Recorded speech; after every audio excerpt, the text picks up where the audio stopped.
काय नोहे करिता तुझ आता राखे माझी लाज मी तो अपराधाची राशी शिका अंगुष्ठ तो फाशी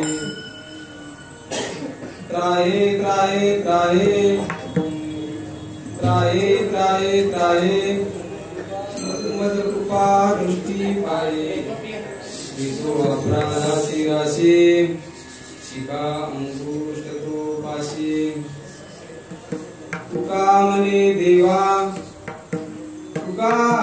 देवा सत्य घ्यावी आता सेवा मी तो अपराधाची राशी शिका अंगुष्ठ तो फाशी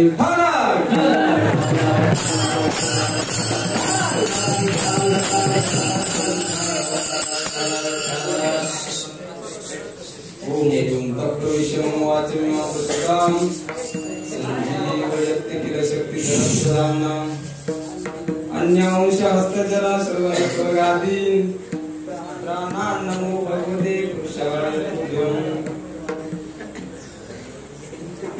समचरण सर्वजन सांद्रलीलानुदारं जगन्तीतपानं मण्डलं मण्डनां तरुण तुलसीमाला कंदरं कंजनेत्रं सदैव धवलहासं विकरं चिन्तयामि पाण्डुरंगा करुणा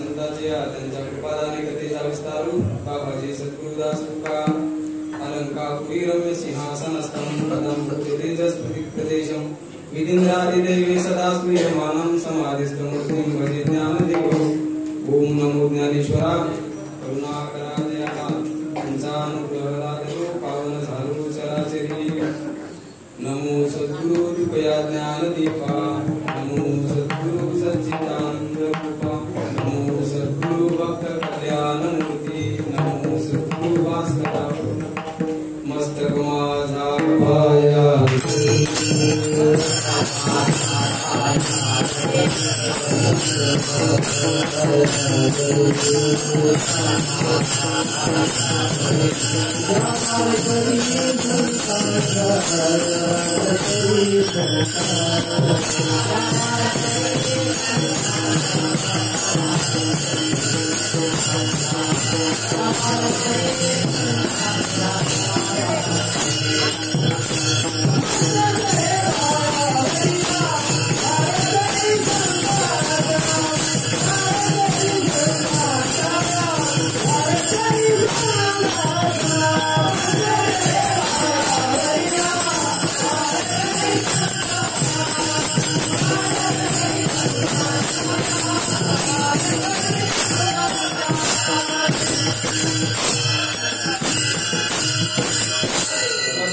पायावरी या वारकरी संतांच्या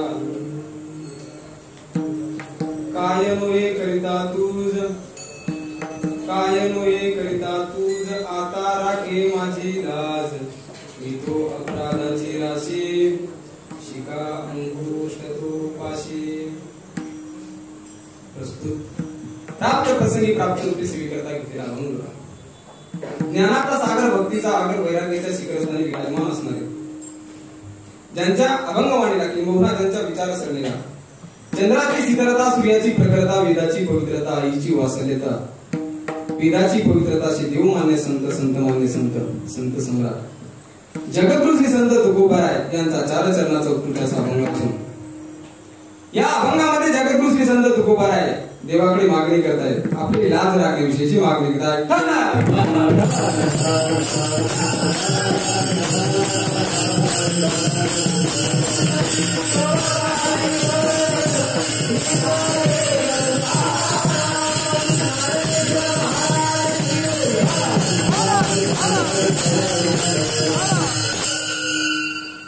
आज आपण चिंतनासाठी जो अभंग घेतलेला आहे तो अभंग जगद्गुरु श्री संत तुकोबरा यांचा मागणी पर या प्रकरणातील असून जगद्गुरु श्री संत तुकोबरा देवाकडे मागणी करतात.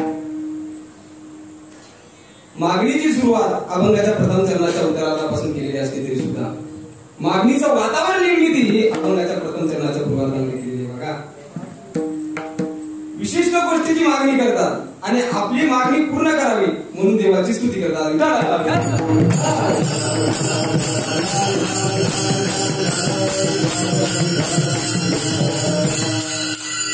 तुकोबरा यांना माहिती असावं की माझा पांडुरंग अखिलकूट ब्रह्मांडाचा पंढरीचा पांडुरंग परमात्मा हा स्तुतीने प्रसन्न होणार असावा. देवाची स्तुती केली पाहिजे. मला प्रत्येकाने देवाची स्तुती केली पाहिजे. काय होते देवाची स्तुती केल्यानंतर? देव खुश होतो, मला प्रसन्न होतं. बघा, आणि एखाद्या व्यक्तीकडे जर आपल्याला मागणी करायची असेल त्या व्यक्तीची स्तुती झाली पाहिजे. बरोबर आहे की नाही? ज्या व्यक्तीची खुशी झाल्यानंतर ती व्यक्ती आपल्याला प्रसन्न झाल्यानंतर ते समोरच्या व्यक्तीचे गुणदोष कोणत्याही प्रकारचे न पाहता त्या व्यक्तीची ती मागणी पूर्ण करतो. बघा, अशा प्रकारे माऊली फार खूप लिहितात. बघा, माऊली ज्ञानेश्वरीमध्ये पुढे सांगतात, देखा प्रसन्नता एक नजोडे. काय बोलतात माऊली? देखा प्रसन्नता एक नजोडे तवची सुखाची सेंग सापडे. मग जोडली या कोणीकडे आपली, असं माऊली बोलतात. आपल्याला जर एखाद्या व्यक्तीकडून जर काही मागायचं असेल तर त्या व्यक्तीला आधी आपल्याला प्रसन्न करून घेणं फार गरजेचं आहे. बघा, आपल्याला त्या व्यक्तीला प्रसन्न करून घेणं गरजेचं आहे. आणि मग व्यावहारिक माणसं फार हुशार असतात. बघा, सांगायचं व्यावहारिक लोकांना काही सांगण्याची गरज नसते. त्यांना काय सांगावं लागत असेल की कोणत्या माणसाकडून कशा पद्धतीने कोणत्या गोष्टी करून घ्यायच्या, सर्व गोष्टी त्यांना ज्ञात असतात. व्यावहारिक लोकांना एखादी आपल्या जर साहेबाकडून एखाद्या प्रत्येकाने कीर्तन ऐकलं, बरं तुमचं जवळपास बस ऐकणाऱ्याचं पण कीर्तन बसत झालेले, पण आम्ही काहीतरी करणार, आमच्यावर एकच चिंतन असल्यामुळे आम्ही तेच सांगणार.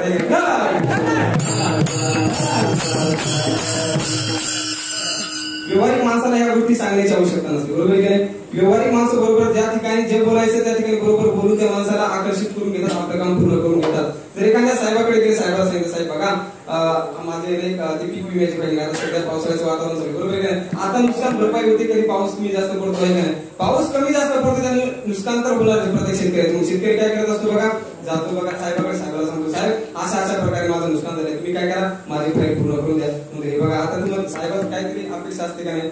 साहेबाला म्हणजे पगार तर असतो, पण समोरच्या व्यक्तीकडून मी काहीतरी अपेक्षा असते. बघा, आत्ताच्या सांगतो बरं का, मी आत्ताच्या साहेब लोकांनी बोलतो बघा, त्यांना अपेक्षा असते की समोरच्या व्यक्तीने आपल्याला काहीतरी दिलं पाहिजे. अशा प्रकारे मग तो काय करतो? साहेब म्हणजे जो व्यक्ती बघा, तुमचं काम करण्याला काही वेळ लागणार, पण तुम्ही काय करा, 10 ते तुम्ही काय करा 2-3 दिवसांनी, असं सांगतो. मला भरपूर काम पेंडिंग असल्यामुळे मला काय आता सध्या काम करण्याला वेळ आहे. तो काम तो परत शेतकरी 2-3 दिवसांनी येतो. बघा, 2-3 दिवसांनी आल्यानंतर सुद्धा साहेबाचं ते असं करताना त्याचा महिना निघून जातो. महिना निघून गेल्यानंतर परत 1.5 महिना होतो मग, आणि मग त्याचा मुलगा हुशार असतो. बघा, बाहेर गावी शिकायला गेला असतो आणि तुम्ही बघा, बाबा त्याला बाहेरच्या वातावरणाने सध्याची परिस्थिती काय तर सगळे ज्ञान होते, त्याच्यामुळे बघा, बाबा तुम्ही भरपूर दिवस झाले त्या साहेबाकडे जाता, मी मागं तुम्हाला महिना 1-1.5 महिना फोन केला होता. बघा, त्यावेळेस तुम्ही सांगत होते की पीक विम्याची फाईल भरण्याकरता मी तालुक्याला आलेला आहे. मग आता तुम्ही का बरं म्हणजे तुम्ही झाली नाही की फाईल? त्या साहेबांना नेमकं काय अपेक्षित आहे तुम्हाला माहिती आहे का? साहेबांना काय हवं तुमच्याकडून? तुम्ही विचारलं का कधी साहेबांना? विचारलं नाही ना? हे गोष्ट लक्षात ठेवा. बघा, आता तुम्ही ज्या वेळेस साहेबाकडे जासाल त्यावेळेस साहेबाला तुम्ही असं म्हणा, साहेबांना बोलल्यानंतर तुम्ही साहेब तुम्हाला काय लगेच परत तुम्हाला 1 महिन्याला बोलवणार असेल, त्याच्यामुळे तुम्ही काय करा, फक्त खिशामध्ये 2,000 रुपयाची नोट घेऊन जा आणि साहेबाला फक्त साहेब नाही म्हटल्यानंतर 2,000 रुपयाची नोट टाका. साहेब 100 काम सोडतील मला, सोडणार का? कोणी बी असो, पैशाचे सगळेजण काय फ्री आहे का?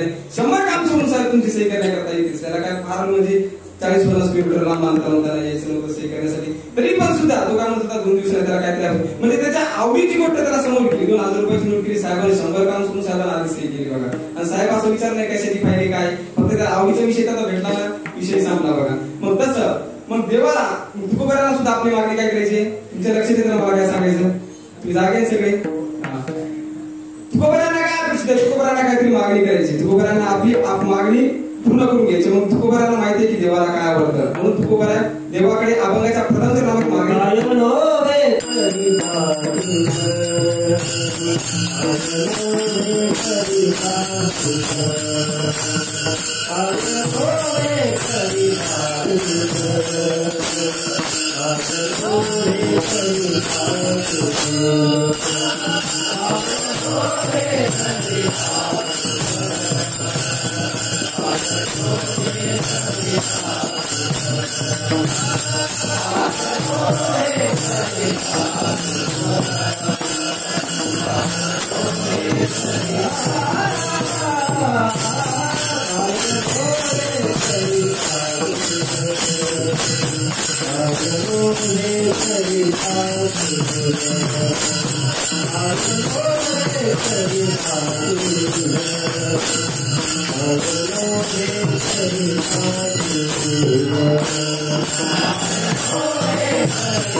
देवा तुझ्याकरिता काय नाही, देवा तू ठरवल्यानंतर काय होणार नाही.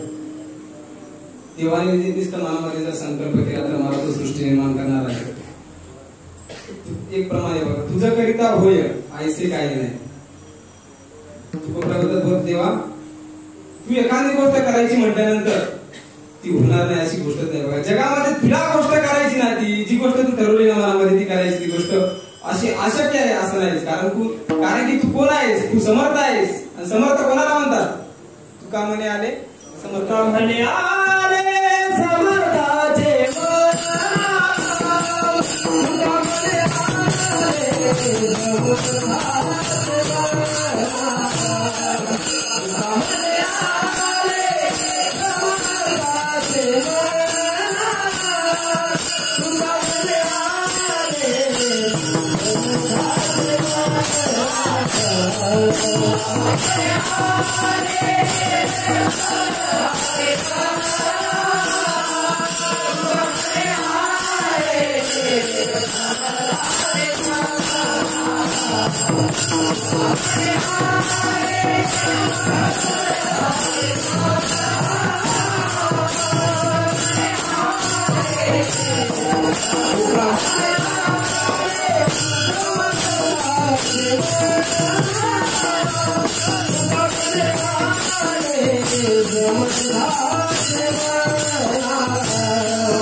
तुका म्हणे आले समर्थाचे मना. देव समर्थ असल्यामुळे देवाच्या मनामध्ये कोणतीही गोष्ट आली तर ती पूर्ण होते. बघा आपल्या मनामध्ये भरपूर गोष्टी येतात. बघा आपण झोपताना ठरवून झोपतो बघा की आज आपल्याला सकाळी परंतु जवळपास आपल्या 90% त्या गोष्टी काही पूर्ण होतच नाहीत. बघा का होत नसतील तर कारण की आपण समर्थ नाही ना. समर्थ असेल जो समर्थ आहे त्याच्या ह्या गोष्टी सर्व पूर्ण होतात. आपण समर्थ नसल्यामुळे बघा एक जण लग्नाला जाण्याकरता सकाळ सकाळ लवकर उठलेला होता. बघा लग्नाचे आता सगळ्या दिवशी नाही ते दिवाळीनंतर सुरू होतील. भरपूर जणांचे आता लग्न बी होणार आहे. ते लॉकडाऊन मध्ये भरपूर जणांचे लग्न थांबलेले आहेत ना, त्याच्यामुळे त्याचं लग्न वगैरे होणार आहेत. अशा पद्धतीने एक जण सकाळी लवकर उठलेला आहे आणि लग्नाला जाण्याकरता बस स्टँड घेऊन थांबलेला आहे. लगेच तिकडनं लालपरी येत आहे. लालपरी बस गाडी येणार आहे असं त्याच्या मनामध्ये विचार येतो की आता गाडी आपल्यापाशी थांबणार आहे. आपण गाडीमध्ये बसायचं, समोरच बसायचं. मागं खूप गाडी आली होती त्याच्यामुळे समोर बसायचं. मग गाडीमध्ये व्यवस्थित जागा भेटल्यानंतर हेडफोन वगैरे घालून पिक्चर वगैरे बघत बघत त्या लग्नापर्यंत जायचं, म्हणजे त्या गावापर्यंत जायचं असा मनामध्ये त्याच्या फक्त काय झाला विचार आला. गाडी जवळ आली. गाडी जवळ आली. आधी होती गाडी दुसऱ्या गेअरमध्ये, परंतु जवळ आल्यानंतर चौथ्या गेअरमध्ये आपण समोर गेली. परंतु त्याच्या मनासारख्या काही गोष्टी घडल्या नाही. बघा मला सांगायचा महत्वाचा मुद्दा हा आहे की आपल्या मनामध्ये आल्या सर्व गोष्टी घडत नाहीत, परंतु भगवान परमात्म्याच्या मनामध्ये आल्यानंतर त्या सर्व काही गोष्टी घडतात. स्वतः भगवान सांगतात अर्जुना मृत गुरुपुत्र आणि तो पोवाडा तुला देखील. काय सांगतात अर्जुना? भगवान सांगतात संदीपानी ऋषींकडे विद्याभ्यास करत असताना, विद्या म्हणजे आपल्यासारखे गुरुकुलामध्ये असताना, ज्ञान ग्रहण करत असताना, विद्या ग्रहण करत असताना, ज्ञान ग्रहण करायला त्या गुरुकुलामध्ये असताना संदीपानी ऋषींकडे मी शिकायला होतो. त्यावेळेस काय झालं होतं बघा, त्यावेळेचा प्रसंग सांगितलेला आहे की त्यावेळेस संदीपानी ऋषींकडे म्हणजे संपूर्ण ग्रंथ वगैरे म्हणजे भांडारकर पासून सुरुवात झाली. पंचदशी ज्ञानेश्वरी संपूर्ण ग्रंथ भगवान श्रीकृष्णाचे झालेले असावेत. अशा प्रकारे संपूर्ण ग्रंथ झाल्यानंतर शेवटच्या टप्प्यात मग गुरुकडे गेले आहे. गुरुना साष्टांग दंडवत करतात. गुरुवरेंना सांगतात आता मी जाणार आहे, माझी जाण्याची वेळ आली, परंतु तुम्हाला गुरुदक्षिणा द्यायची अपेक्षा आहे. तर तुम्ही काय करा, तुम्हाला काय गुरुदक्षिणा देऊ अशा पद्धतीने बघा. अरे तू विश्वाचा मालक आहेस, तू विसरलास काय? तू विश्वाचा मालक आहेस, तू मला गुरुदक्षिणा देण्याची गोष्ट करतो. मला तुझ्याकडून काही अपेक्षा नाही. तुला जर द्यायचं असं ना बघ तुझ्या बाजूला तुझी गुरु माय बसली आहे, गुरु आई बसली आहे, जा तिच्यापाशी जा आणि तिला काही अपेक्षित असेल तर तिला दे. असं म्हटल्यानंतर भगवान श्रीकृष्ण आपल्या गुरु आईकडे गेलेले आहेत. त्या माऊलीला आधीच कळलेली असावी की आता भगवान श्रीकृष्ण जाणार आहेत. असं म्हटल्यानंतर त्या आईचे डोळे भरून आले. त्या आईला कळले की आता भगवान कृष्ण जाणार आहे. मग असं म्हटल्यानंतर भगवान श्रीकृष्ण समोर गेले. भगवान श्रीकृष्णाचे अंतःकरण भरून आलेले आहे. म्हणतात आई मी भरपूर दिवस तुमच्याकडे राहिलो, तुम्ही मला तुमच्या मुलासारखं प्रेम केलं, मलाही कधी तुम्ही माझ्या आई वडिलांची भासू दिली. प्रत्येक वेळेस तुम्ही मला तुमच्या मुलाप्रमाणे सांभाळ करा, माझा सांभाळ करता. परंतु मी आता जाणार आहे, माझं शिक्षण पूर्ण झालेलं आहे, माझे 4 वर्ष पूर्ण झालेत, आता मला जावं लागेल. असं म्हटल्यानंतर असं म्हटल्यानंतर त्या आईचं अंतःकरण भरून आले. ते म्हणते देवा तू जाणार आहे का? आमचा मुलगा मेल्यानंतर तू जास्तीत जास्त 15 ते 20 दिवसानंतर तू लगेच आमच्याकडे आला होता ना. मग त्यावेळेस आम्ही तुला आमच्या मुलाची तू अशी उणीव अशी भावून काय काढली होती, भरून काढली होती. उणीव म्हणजे जागा तू आमची भरून आमच्या मुलाची काय केली होती, भरून काढली होती. म्हणजे आम्हाला आमचा मुलगा म्हणजे आम्हाला परत आल्यासारखं वाटत होतं. परंतु तू आता काय करणार आहेस, जाणार आहेस तर आता तुला तुम्हाला गुरुदक्षिणा द्यायची अपेक्षा आहे ना. तर तू मग मला काय कर, तर माझा 12 वर्षापूर्वी दिलेला पुत्र मला परत आणून दे. असं म्हटल्यानंतर ते सांगतात बघा बस एवढंच नाही, तुमची इच्छा मी पूर्ण करतो. मेलेला जिवंत केला असं नाही बरं का. मेलेला जिवंत केला नाही तर 12 वर्षापूर्वी मेलेला परत पुत्र आणून दिला. सांगायचा महत्वाचा मुद्दा हा आहे की देवाला कुठली गोष्ट देव करायचं ठरवलं तर त्याला अशक्य असं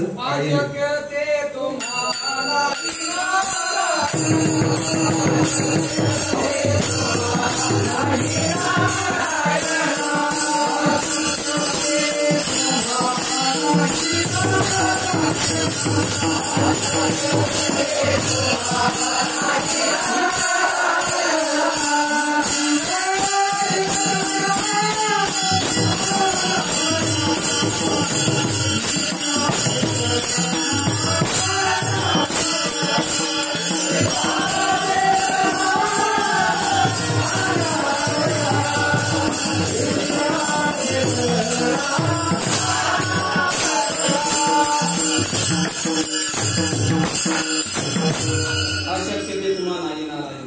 देवाला अशक्य असं काही नाही बघा. कितीही अशुभ गोष्टी असतात ते शुभ करण्याचं सामर्थ्य त्याच्या ठिकाणी. अशुभाचे शुभ करता तुझं काही अवघड नाही पांडुरंगा. पांडुरंगा अशुभाचं शुभ करण्याकरता तुला मध्ये फार कष्ट करायचं असं काही नाही. तू सहज त्या गोष्टी करू शकतो. देव फार सामर्थ्य मला देवाच्या म्हणून मुकाम करोती वाचायला भगवान श्रीकृष्णाने गीतेमध्ये सांगितलेलं बघा. सुरुवातीला सांगितलंय मुकाम करोती वाचायला पंगुम लंगई येते गिरी. काय सांगतात की देवाला जर ठरवलं तर एखाद्या मुक्याला बोलतो सुद्धा करण्याचं सामर्थ्य त्यांच्या ठिकाणी आहे. आणि एखादा भरपूर बोलणारा असला, महाराष्ट्राला बडबड करणारा असला आणि त्याला जर मुक्त करायचं ठरवलं तर ते सुद्धा त्याच्या ठिकाणी काय सामर्थ्य आहे. एखादा पांगळा माणूस म्हणजे हात नसलेला, बरोबर आहे का? असंच ना? नाही असं नाही, तुम्ही चुकीचं बोलता. असं नाही. पांगळा माणूस म्हणजे पाय नसलेला. काय पाय नसलेला म्हणजे त्याला पांगळा म्हणतात. पांगळा मनुष्य तर त्याला जर ठरवलं देवानं त्याला पर्वत चढवायचा, एखादा डोंगर चढवायचा तर चढू शकतो महाराज. कशामुळे? कारण की देवाच्या ठिकाणी सामर्थ्यवान शक्ती आहे. देवाच्या ठिकाणी देव आपल्या संपूर्ण इच्छा पूर्ण करू शकतो. कारण की देवाच्या ठिकाणी किती इच्छा आहे बघा. देवाच्या ठिकाणी शक्ती कोणती आहे? कर्तुम शक्ती, अकर्तुम शक्ती, अन्यथा कर्तुम शक्ती सर्वांना ज्ञात आहे बघा. कर्तुम शक्ती कशाला म्हणतात? अकर्तुम, अन्यथा कर्तुम. या तिन्ही शक्ती भगवान परमात्म्याच्या ठिकाणी असल्यामुळे देव आपल्या सहज इच्छा पूर्ण करतो. असं म्हटल्यानंतर भगवान तुकोबाऱ्यांसमोर साष्टांग भगवान तुकोबाऱ्यांनी भरपूर अशा प्रकारची स्तुती केलेली आहे. अशी स्तुती केल्यानंतर मग म्हणतात तुकोबाऱ्या मी तुम्हाला प्रसन्न झाले, बोला तुम्हाला काय हवंय. असं म्हटल्यानंतर ते सांगतात देवा तुला मला मी तुला भरपूर वेळ तुला अट्टहासाने तुझा प्रयत्न करत होतो. तू आता माझ्या समोर आलाय तर मला काय कर. तर उत्तरार्धामध्ये त्यांनी सांगितलं आता राखे माझी राज. आता काय कर देवा, तू माझी राज राख. राज राख असं म्हटल्यानंतर आता म्हणजे आता हा शब्द महत्वाचा घातलेला आहे बघा. आता हा शब्द घातल्यानंतर ते सांगतात म्हणजे इथून मागे देवाची म्हणजे तुकोबाऱ्यांची राज मध्ये राखली नव्हती का असं म्हणायचं होतं का? की परत काय दुसरी अशी एक शंका येऊ शकते बघा की तुकोबाऱ्या याच्या आधी कधी देवाकडे मागायलाच गेले होते. त्यांना जाण्याचा कधी वेगळा चाललाय, परंतु देवा आता तुकोबाऱ्या देवाकडे जात आहे. देवाकडे असा पदर पसरत आहे. तुकोबाऱ्या होता देवा तुम्ही उदार, तुम्ही दात्या, या जगामध्ये तुमच्या चुकीला दुसरं कोणी नाही. तुम्हाला तुम्ही काय करा माझ्या हातात. पण तुकोबाऱ्यांनी देवाकडेच का मागणी केली? तुकोबाऱ्यांनी समजा एखाद्या मंत्र्याकडे वगैरे का मागणी केली नाही तर तुकोबाऱ्यांनी देवाकडेच का मागणी केली की तुकोबाऱ्यांना काहीतरी माहिती असेल ना. तुकोबाऱ्यांना आधी माहिती होतं. तुकोबाऱ्या तुम्हाला याच्या आधी काय माहिती होतं का? हो याच्या आधी मला माहिती आहे. कोणाची लाज राखली? द्रौपदीची लाज राखली. बरोबर की नाही? बरं दुःशासन ज्यावेळेस द्रौपदी आई साहेबाला केसरा धरून ओढत आणलं होतं त्या सभेमध्ये कोण होता? कृपाचार्य, भीष्माचार्य, द्रोणाचार्य अशी मोठमोठ्या गर्दी महारथी होते. सर्व सभेमध्ये बसलेले आहे. प्रसंग डोळ्यासमोर का आणि द्रौपदी आई साहेबा दुर्योधनाने सांगितले दुःशासनाला आज्ञा केली. दुःशासना द्रौपदी आई साहेबाला लग्न करण्याची त्याला आज्ञा केली आहे. त्यावेळेस दुःशासन उठलेला आहे. द्रौपदी आई साहेबाकडे जात आहे. ज्यावेळेस द्रौपदी आई साहेबाच्या साडीला हात लावलेला आहे आणि द्रौपदी आई साहेबांनी भीष्माचार्य, कृपाचार्य आपल्या पतिदेवांकडे सर्वांकडे बघितलं. पण द्रौपदी आई साहेबांच्या लक्षामध्ये आलं की आता आपल्याला सर्वांनी खाली माना घातलेले आहे. त्यांच्या लक्षात आलं की आता आपल्याला इथे कोणी सोडू शकणार नाही. मग त्यावेळेस तिने काय केली? देवाची प्रार्थना करतो.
द्रौपदीने प्रार्थना केलेली आहे. त्या ठिकाणी भगवान आलेले आहेत. भगवान श्रीकृष्णाने त्यांची लाज राखली. हा महत्वाचा मुद्दा सांगायचा आहे. आपल्याकडे कमी आहे. दुर्वास ऋषींनी पांडवाकडे गेले होते बघा जेवणाकरता. सर्वांना ही कथा भाग माहितच आहे. भरपूर दिवस झाले आपण ऐकतच आहे. त्याच्यामुळे असा फार लांब सांगणार नाही. तर दुर्वास ऋषी ज्यावेळेस वनामध्ये गेलेले आहेत आणि पांडवाकडे गेल्यानंतर पांडवाकडे रात्री 12, 12:30, 1 वाजता जेवणाकरता गेलेले आहेत. त्यावेळेस त्यांच्याकडे काहीही नव्हतं. त्या झोपडीमध्ये राहत असल्यामध्ये झोपडीमध्ये राहत होते बघा. आणि त्यांना काय केलं, द्रौपदी आईसाहेबांनी प्रार्थना करून सूर्यदेवाकडे एक थाळी मागून घेतली होती बघा. आणि ती थाळी अशा प्रकारे सूर्य उगवल्यानंतर ते हजारो लाखो लोकांचं जेवण देण्याचं सामर्थ्य त्या ठिकाणी होतं. म्हणजे ती त्यांच्याकरता कामधेनूच होती बघा. कामधेनू असल्यामुळे त्यांना काही धान्याचा वगैरे साठा करून ठेवण्याची गरज नसायची. मग त्यावेळेस पण ते रात्री आल्यामुळे सूर्य मात्र रात्री मावळलेला होता बघा. आणि आता पण असतो. त्याच्यामुळे मावळलेला असल्यामुळे त्यांनी बघितलं की आता काय करावं. अशा प्रकारचे दुर्वास ऋषी म्हणजे काही एकटे येत नव्हते बघा. दुर्वास ऋषी म्हणजे 60,000 शिष्यांसोबत येत होते बघा. 60,000 शिष्य आलेले आहेत. मग त्यांना जेवण करताना आता आपण जर यांना जर बिनमुख पाठवलं तर आपली काहीतरी उडी बघा. ती साधे एखादे संत महात्मे जर समजा आपल्याकडे आले ते जर आपण साधू महात्मे जर आले आपण जर त्यांना जेवण नाही दिलं तर ते आपली सुकृत घेऊन जातो. मतलब पुण्य घेऊन जातो. हा अशा प्रकारची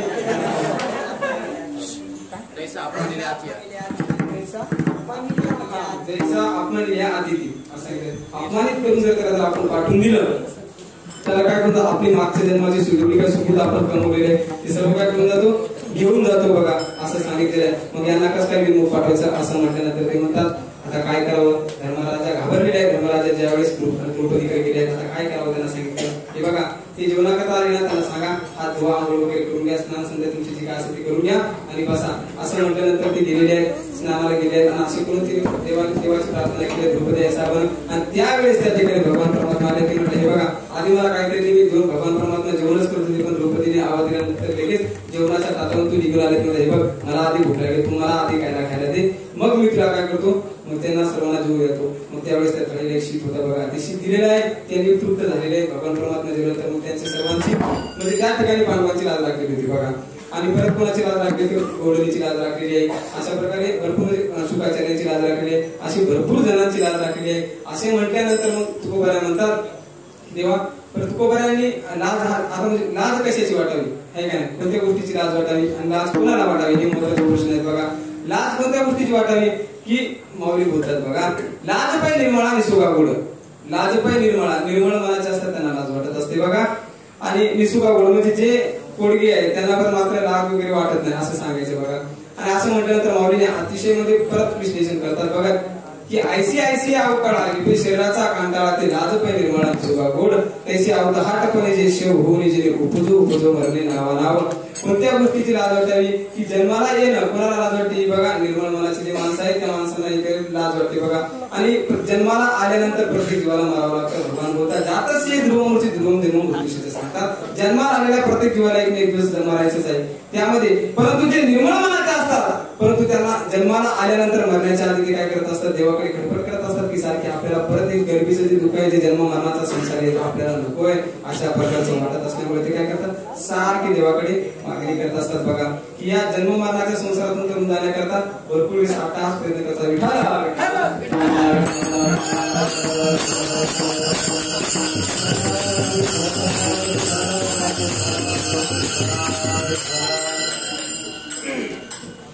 अशा प्रकारची लाच बघा. आणि लाच कोणाला वाटावी या गोष्टी सगळ्यांना माहिती झालेल्या आहेत. आणि या गोष्टी सर्वांना तुकोबऱ्यांना नेमकी कशाची लाच वाटत होती, तुकोबऱ्यांना लाच कशाची वाटत होती असे म्हटल्यानंतर तुकोबऱ्या सांगतात बघा. तुकोबऱ्यांना प्रश्न विचारलेला असा वाटतो तुकोबऱ्या तुम्हाला कशाची लाज वाटते. तुकोबऱ्या म्हणतात तुकोबऱ्यांच्या आपल्याला समजा देवाने तुकोबऱ्यांनी कुठेतरी असं मागणीचं सांगितलेलं नाही की कशाची लाज वाटते म्हणून, पण त्याच्यामुळे सांगितलेले सगळे एकतर देवाला न सांगता तुम्हा कळवे ते अंतर विश्वंभर परिहाराची न लगे देवाला सांगावं लागत नाही बघा.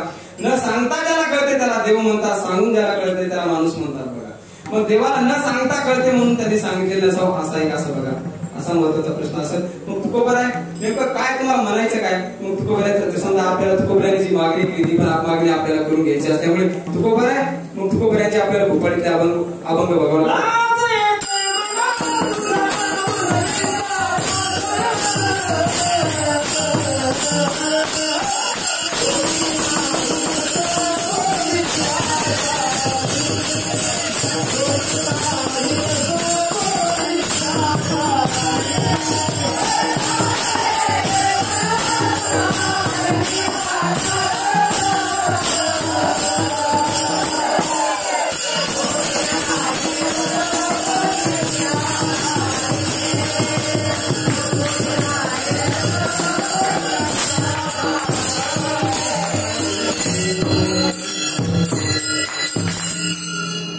तुकोबऱ्यांना दास म्हणून घेण्याची लाज वाटत होती का. दास म्हणून घेणे ही काय लाजवानी गोष्ट आहे का. भाग्यवंत म्हणत या शरण गेले पंढरीराजे भगवंताला शरण गेलेले आहे ते अशा प्रकारे भाग्यवानात असं म्हटलेलं. मग तुकोबऱ्यांना का लाज होती की जशा प्रकारचा मी भक्त असावा तशा प्रकारचा मी भक्त नाही म्हणून तुकोबऱ्यांना लाज वाटत होती. म्हणून तुकोबऱ्या बोलतात बघा काय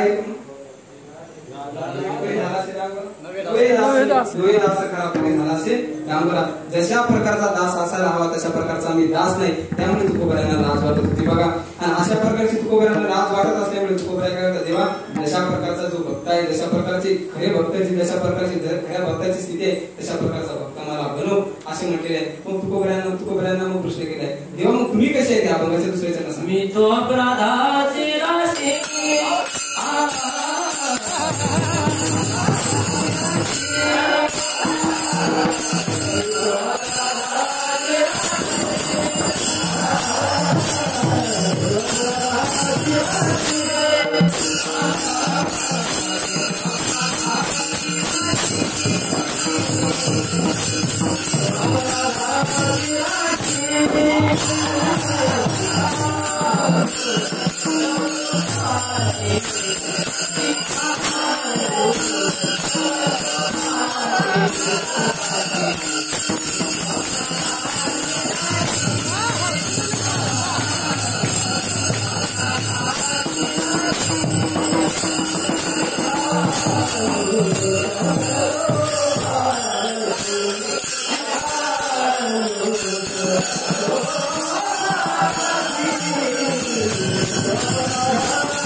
विचारलं तर तुकोबऱ्या बोलतात मी अपराधाची राशी आहे. आणि राशी कशाला म्हणतात राशी हे नाव पण आहे बरं का. राशी नावाची नाही सांगितली तुकोबऱ्याने. तुकोबऱ्या काय बोलतात राशी म्हणजे अशा प्रकारचा धान्याचा ढीग असतो की त्याला आणखी माप लावले नाही अशा प्रकारची मी अपराधाची राशी आहे. तुकोबऱ्या बोलतात मी तो अपराधाची राशी शिका अंगुष्टी तो पाशी म्हणजे पायाच्या अंगठ्यापासून तर शेंडीपर्यंत तुकोबऱ्यांना प्रत्येक इंद्रियाकडून माझ्या काय होत असतात म्हणजे पापच घडतात अशा प्रकारे सांगितलेले बघा. मी तो अपराधाची रास आहे असं म्हणल्यानंतर मग तुकोबऱ्या अभंगाच्या तिसऱ्या चरणामध्ये सांगतात त्राहे त्राहे त्राहे त्राहे त्राहे त्राहे मज कृपा दृष्टी पाहिजे देवा मला कामापासून सोडो, क्रोधापासून सोडो, लोभापासून सोडो, सत्वगुणापासून सोडो, सत्व रजतम या तिन्ही गुणापासून सोडो अशा प्रकारे सांगितलेले बघा. मग तुकोबऱ्या देवा इथून पुढची इथून मागची माझी सेवा कशी घेतली काय माहिती नाही, परंतु आताची सेवा माझी पूर्ण म्हणजे सत्य अशा प्रकारची सेवा माझ्याकडून अभंगाच्या शेवटच्या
अशा प्रकारे माझ्या इथून पुढची सेवा माझी सत्य अशा प्रकारची घेऊन ज्ञानेश्वर